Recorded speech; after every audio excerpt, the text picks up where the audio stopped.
и выставки, члены жюри. Меня зовут Семенова Татьяна. Я учусь в 5 классе Кстатенской школы и работаю САС Стадова. Мой руководитель сделал каркас в виде короба. Потом вместе поставили моторы из наборов Лего EV3 и NXT 2.0. Потом мы забрали работу домой. И дома с родителями доделали работу из подручных материалов, таких как самоклеющий фетр, цветной картон и клей-пистолет.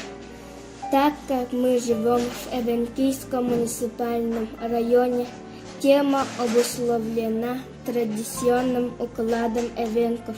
Сделала картину с подвижными объектами.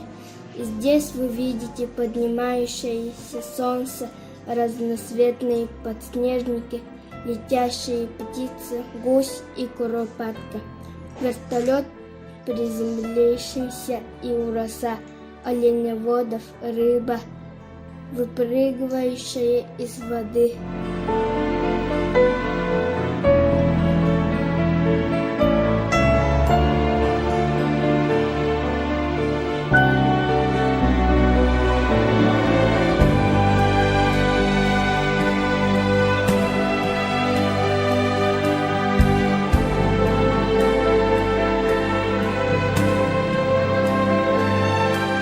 Данной работой я хочу привлечь внимание людей к хрупкой экологии Арктики. Спасибо за внимание.